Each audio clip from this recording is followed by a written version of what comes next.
na naman yung BP ko saan. Parang nagpa-flashback ulit sa akin yung mga matitinding eksena.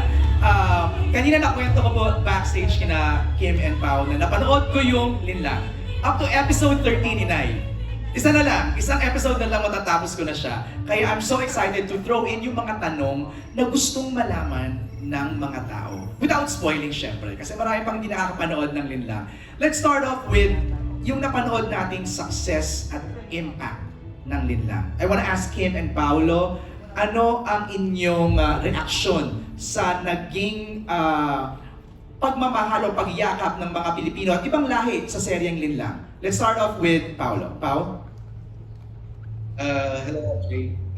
I was surprised nung ginagawa natin ito. Ginawa namin siya not expecting it to be aired on a platform we're not familiar with. It worked, and I'm happy na hindi lang dito sa Pilipinas siya naging hit, hindi sa iba-ibang mga bansa. Kim? Ayan, hello! Good Wow. afternoon sa inyo. Juliana ang look mo dyan, ha? COVID lang yan, pero si Juliana pa rin ako. Reaction mo, Kim?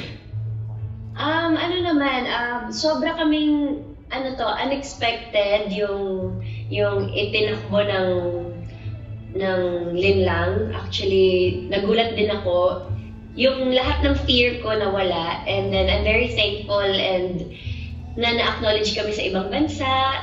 Yung mga bansa na hindi namin alam na nag-i-exist, napapanood nila yung Linlang. So malaki yung pasasalamat din namin sa Prime Video, syempre, sa pagkuha nila ng Linlang. And sa lahat ng mga taong ginagawa nilang barkada mode or parang family get-together ang pagnood ng Linlang, lalo na sa ibang bansa.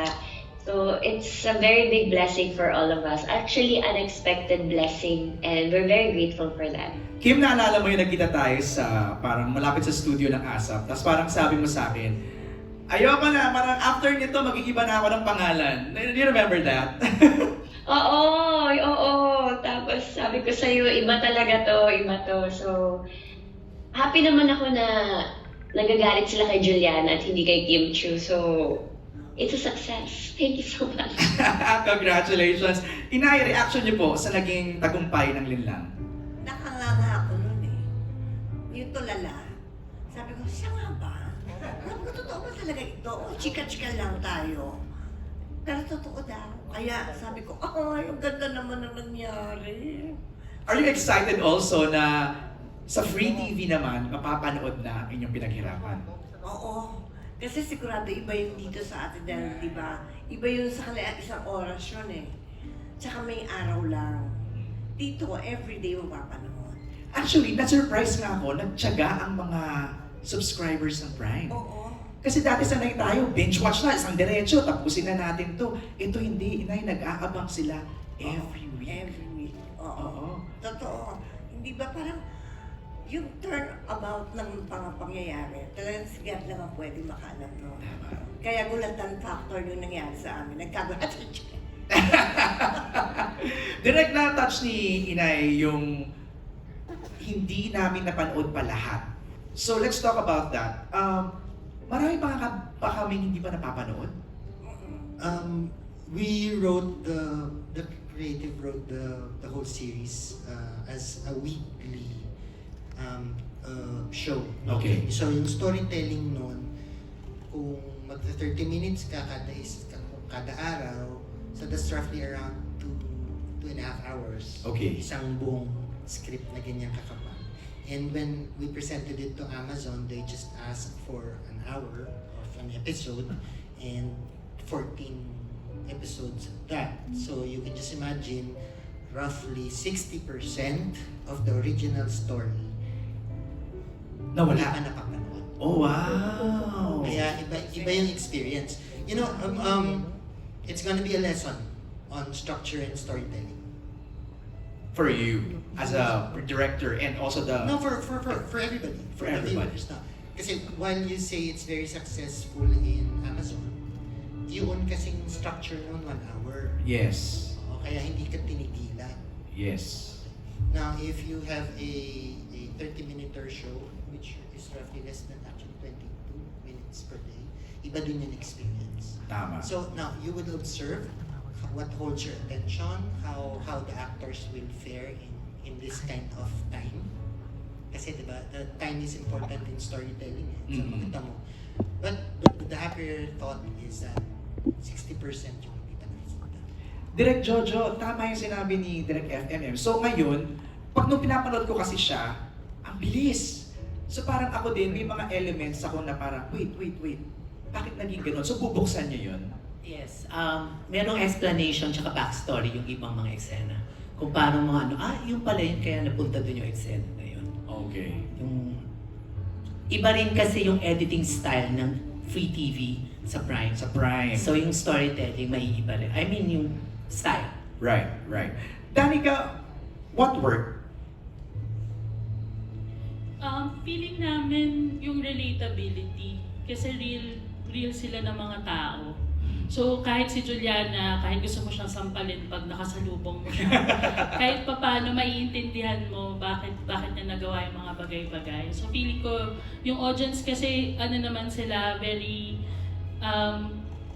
understanding. Yung parang hindi dahil inaano mo yung affair but because parang naano nila na totoong tao to na nagkakamali. Actually for all the characters, yun yung trinay naming i-achieve. Actually, feeling ko ma-achieve natin yan pag pinanood natin tong teleserye version. Kasi nga, mas maiintindihan. Kasi ako hindi ko talaga maintindihan si Juliana dito. Talagang ang gigil ko rin talaga sa kanya. Ibang level din eh. Kim, you agree na yung iyong karakter ay mas mahihimay dito sa teleserye version? Yes, mas maiintindihan na nila dito si Juliana fully kung saan siya nanggaling and kung bakit gano'n yung reaction niya and kung bakit gano'n niya kamahal si Alex and kung bakit gano'n yung trato niya kay Victor. Actually, dito sa teleserye version, sobrang excited ako dahil mas may papaliwanag ni Juliana yung sarili niya sa lahat ng mga may galit sa kanya. Talaga magpapaliwanag ka pa, ha? Magpapaliwanag siya in some ways. Mag-e-emote, inay. Paolo, ikaw naman as Victor, sa tingin mo, kasi ako, nainis ako kay Paolo dito sa karakter niya eh. Ba't parang ayaw pa rin niyang bumitaw? Yun ang nga hinihingi ni Juliana sa kanya, no? Pakawalan mo na ako. So dito, Paolo, mas maiintindihan ka namin as Victor. Yes, in a way. Pero I think more than my character, mas maintindihan na yung mga characters around Victor. Pero makwento ka, Sir NJ, kanina nung pinakwento ni Kim na mas maiintindihan kung bakit mahal na mahal niya si Alex. Parang biglang ulit ko, parang naalala ko yung parang hindi pa ako nakakamukpag masyado sa libro. Di ba hanggang ngayon, no? Victor, no? Alex pa din ang bukang bibig ni Juliana. Teka nga, ba't mga wala kayong dalawa dito? We're doing another show with View and Dreamscape and ABS-CBN Studios. So, yung pal. Ayun, naghang na si Victor. Ako na lang. Ikaw na, Juliana, magpaliwanag. Buhay pa rin po ang COVID, kaya tinamaan po kaming dalawa. Gusto man namin makasama kayo lahat dyan, pero ito na yung kaya namin. Sabay talaga kayo, ha? Oo. Okay, pag-usapan natin yung mga scenes na medyo nag-viral at pinag-usapan nila. Inay, yung mga pananampal mo naman kay Kim talaga. Lalo yung line mo na, gusto mo bang kausapin ako, kausapin ka ng palad ko. Nag-viral yun, Inay. Viral yun. Yes! Oh my goodness, that's so simple. That's so simple. Pero Nay, grabe ang impact ng mga eksena mo. My favorite scene, ay masuspoil, yung nagmamakaawa ka na kay Victor. Sa eskwelahan, nung pauwi ka na, andun yung dalawang anak mo. That was my favorite. Ang comment ko, Inay, is, you're very generous. Parang naramdaman ko yung push and pull ni Inay sa mga scenes niya. Salamat. Ano ang masasabi mo doon sa naging reaksyon at pagtanggap ng mga manonood sa binigay mo sa linlang? Kasi nanay ako di ba? So, minsan nakakainis din ako dito. Yes. Kasi ano ba namang klaseng nanay yan?